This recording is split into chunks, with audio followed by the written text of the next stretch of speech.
Welcome back to my channel, everyone. Alright, without further ado, let us dive straight into the recap of Tsukimichi, Moonlit Fantasy Part 32. Alright guys, in this video the story focuses on several important points. There is a meeting between Makoto and Root that discusses Sophia as well as their different perspectives on immortality.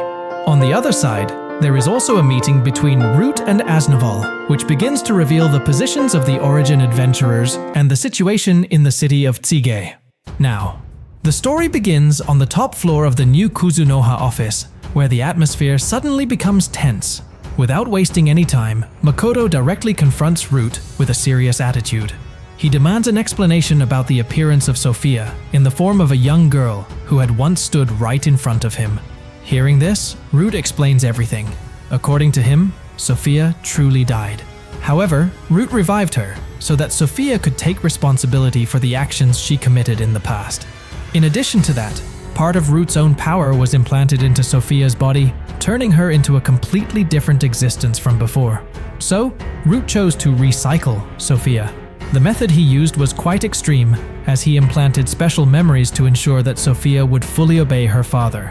With this, Sophia would not act recklessly without orders.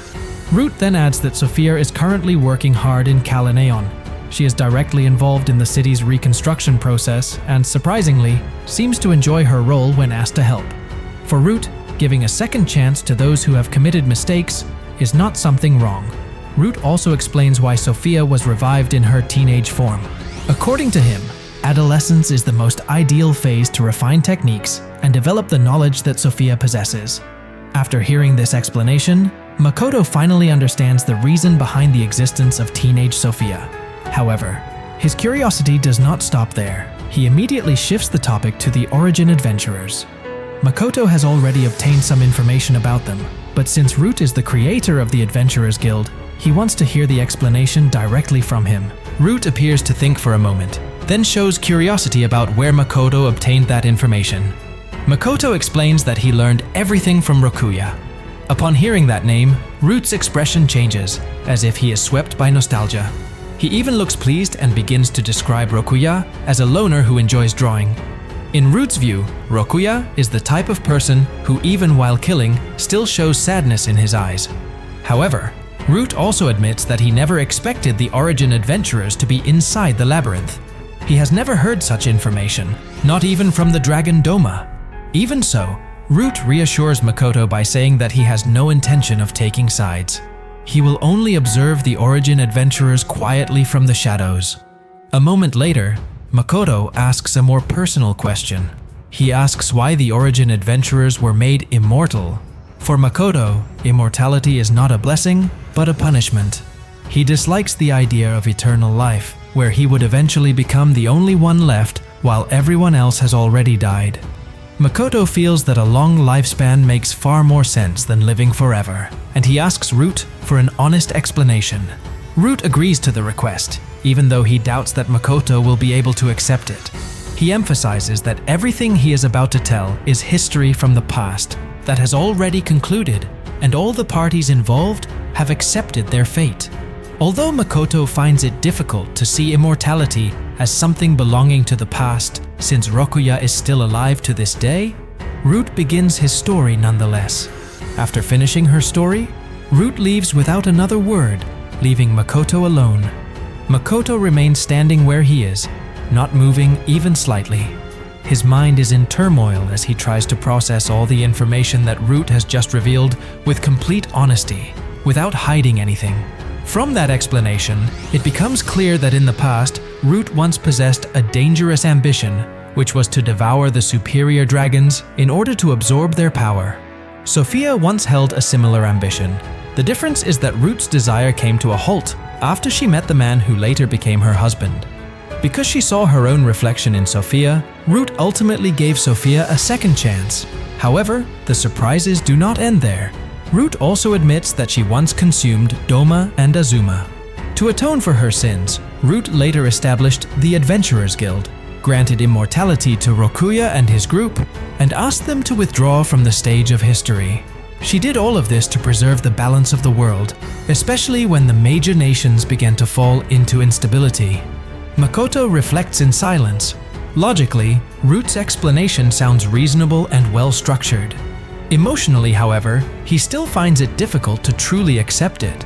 Makoto remains perplexed when he thinks about how Rokuya and the other Origin adventurers accepted Root's decision without even a trace of hatred.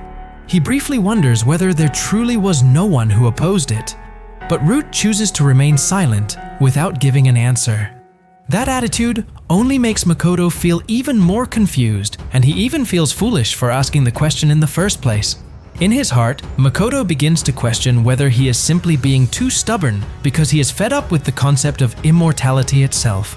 Imagining Japanese people who once lived peaceful lives being forced to accept the punishment of eternal life feels completely irrational to him.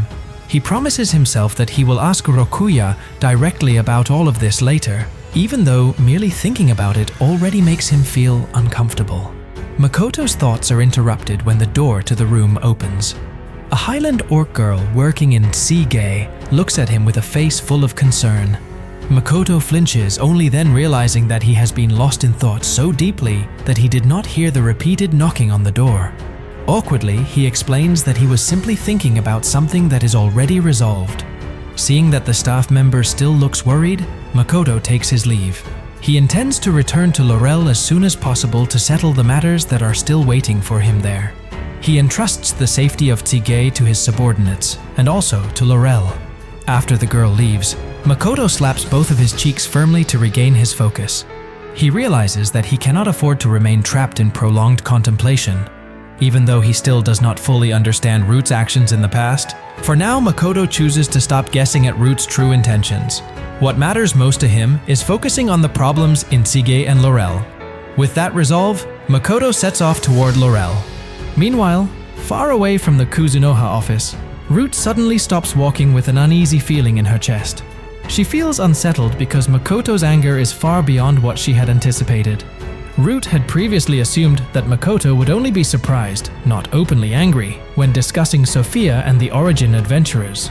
For Root, who believes that she has already given Sophia a second chance, Makoto's displeased expression feels deeply confusing. That anxiety stirs old memories, recalling the times when she often provoked her husband's anger. Root briefly considers turning back to explain everything and repair their relationship, as she does not want a rift to form over what she considers a trivial matter. However, just as she is about to change direction, her instincts suddenly tense. She senses a presence that has been absent for a very long time, something she has not felt again for centuries. Without caring about teleportation magic or even her true form, Root immediately runs at full speed through the crowds and narrow alleys of Tsige. Her steps only come to a halt in front of a large mansion with a spacious garden located in an elite residential area. The building is clearly not an ordinary house, but a specially commissioned structure that is now being used as the headquarters of an adventurer group. A short time earlier, right in front of the entrance to that house, a well-built man wearing silver armor stands side by side with a gigantic wild boar. Although the monster appears tame, it emits a fierce aura that is difficult to ignore. The man then rings the bell, and not long after that, Toa comes out to greet him. Upon seeing who the visitor is, Toa is immediately shocked, because the one standing before her is Aznoval. Without any small talk, Aznoval asks whether Toa is the guardian of the blue demon dagger known as Lapis. Toa quickly denies it. From that point on, a series of misunderstandings unfolds, including Aznoval's assumption that Toa comes from the Hiragi family. When he hears that Toa's younger sibling is named Rinon, Aznoval becomes even more convinced that they are Hiragi Toa and Hiragi Rinon. Naturally, Toa immediately rejects that assumption. Realizing his mistake, Aznoval falls silent for a moment before finally apologizing. He believes that Toa's rejection of the Hiragi family may stem from the past, when Aznoval failed to save and protect that family. He assumes that this failure caused Toa to hate the Hiragi blood flowing through her body, and so Aznoval offers his apology with complete sincerity. Aznoval then advises Toa not to reject the Hiragi blood because no matter what, it is still part of her family. His conviction comes from the weapon that Toa is carrying. However, for Toa, all of this is nothing more than a misunderstanding that continues to repeat itself. she becomes increasingly confused by what Aznoval is talking about and tries to explain that the weapon she is holding does not belong to her, let alone to her family. Even though Toa repeatedly tries to correct him, Aznoval remains trapped in his misunderstanding. In the end, Toa can only go along with the direction the conversation takes.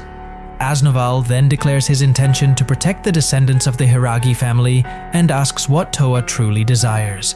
Upon hearing that question, Toa answers honestly that the only thing she wants right now is the safety of the city of Tsige. Aznoval understands that wish. He is also already aware of Tsige's condition as it struggles to free itself from the influence of the nation of Ion. Because of that, Aznoval asks what he should do.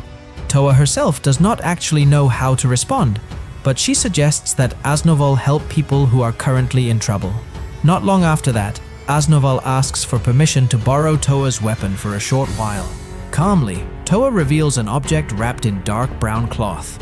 When the cloth is opened, the Lapis dagger that Aznoval has been searching for all this time is revealed. Upon seeing it, Aznoval stares in disbelief. He assumes that Toa found the dagger on her own through a life-risking struggle. Toa then explains that everything happened thanks to someone's help and the support of her party members. Aznoval's gaze then shifts toward the large mansion in front of him. For the first time, he sees Toa's life from a different perspective. He realizes that even without his help, Toa has built a decent and independent life for herself. As Aznoval holds the Lapis dagger, he senses that the weapon has changed significantly. He then takes out another similar dagger and begins to chant a mysterious technique called Recast Overwrite. Aznoval's words sound unfamiliar to Toa, unlike ordinary magic chants. A bright light bursts forth, and the transparent dagger appears to melt into the violently vibrating air before finally settling down once again. Aznoval returns Lapis with a satisfied smile. He explains that the dagger has now been modified. If previously Lapis functioned as a magic catalyst, now the weapon has become a perfect combat dagger, extremely well suited for Toa's fighting style that relies on speed and physical agility. Aznoval also states that he will take upon himself the burden of the Hiragi name and the old will that was attached to the dagger. From that day onward, Lapis fully belongs to Toa as an adventurer. Without waiting for a long response, Aznoval immediately urges his wild boar forward and departs, leaving only gusts of wind and dust behind. Toa gazes at his departing figure with mixed emotions. For a brief moment, she wonders whether she should introduce Aznoval to Makoto, but in the end, she chooses to let fate decide everything later. However, that moment of parting is suddenly shattered by an unexpected sight. From a distance, Toa sees a white figure suddenly charge forward and leap onto Aznoval's back. That figure turns out to be a woman, none other than Root, who has changed her form. Toa can only let out a long sigh and decides not to interfere in a matter that feels far too personal.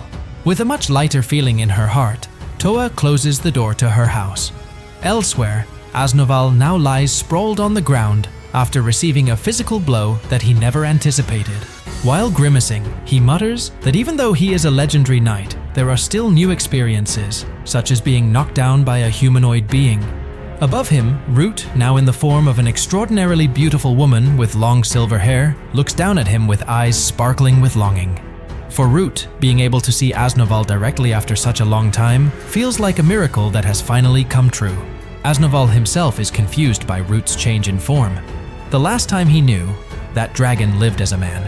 Root only lets out a light laugh, then explains that her body reacted automatically. The resurgence of past memories when she sensed Aznoval's presence caused her to return to a female form without her realizing it. Not long after that, Aznoval expresses his gratitude for Root's role in the creation of the Adventurers Guild.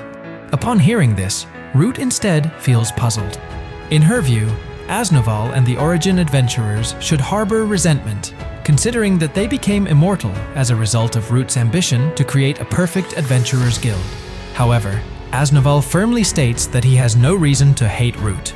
He explains that everything that happened in the past was not solely Root's fault, but rather the result of his own weakness and mistakes, which ultimately led him and the others toward immortality. Aznoval once again thanks Root because the Adventurers Guild has now grown into a healthy and neutral organization, one that has even managed to endure into the present era.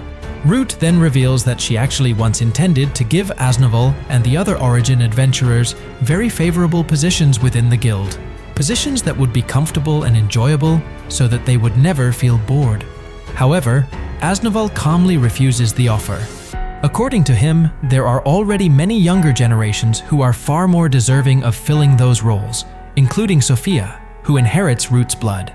Their conversation then shifts to the issue of the city of Tsige. Aznoval suspects that it is very likely that that person will intervene in the developing conflict, and the situation will become far more complicated if the goddess sword becomes involved. He himself did not expect the nation of Aeon to have connections with such a figure. Root looks surprised, as Aznoval always seems to know important information of this kind. Even so, Root promises that she will not allow anyone to lay a hand on Tsige. Aznoval then reveals that there is a descendant of the Hiragi family in Tsige. Hiragi himself was one of the Origin adventurers who died before he could form a contract with Root during the creation of the Adventurers Guild, which is why he did not obtain immortality. Aznoval even mentions the location of the Hiragi family residence. Upon hearing this explanation, Root immediately realizes that the descendant in question is none other than Toa. Aznoval praises Toa as an exceptional adventurer, especially because she managed to recover the Lapis dagger.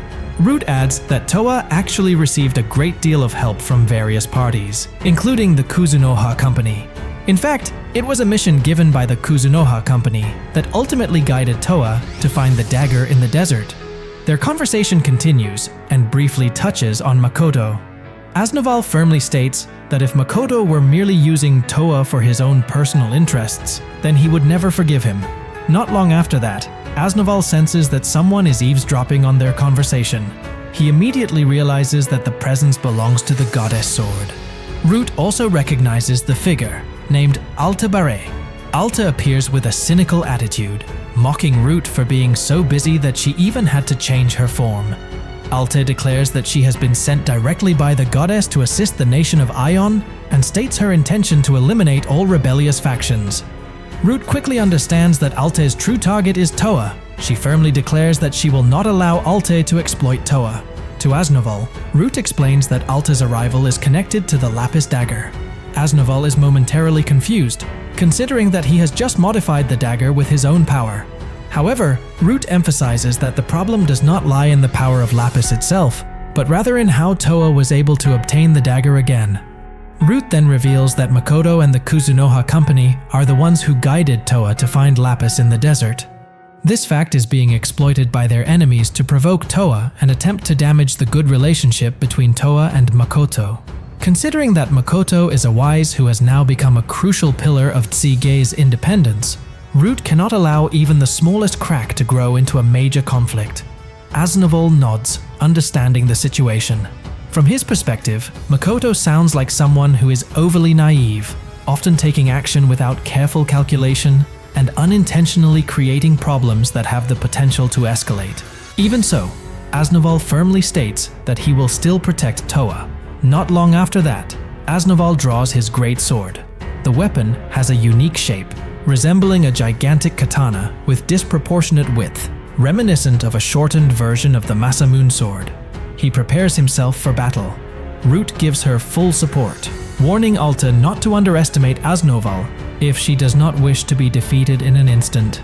In short, a devastating battle erupts on the outskirts of the city of Tsige. Pillars of light rise into the sky, lightning strikes relentlessly, and massive magical explosions shake the entire area. TSUKIMICHI's emergency adventurer team quickly rushes toward the location. However, when they arrive, the site is already empty. There are no traces of the combatants or any remains left behind, only overwhelming destruction. Based on the residual spirit mana and dragon energy detected, the investigation team concludes that the clash involved a superior dragon and several high spirits, a conclusion that feels reasonable given the scale of devastation that was left behind. So that is the recap of part 32 from TSUKIMICHI, Moonlit Fantasy.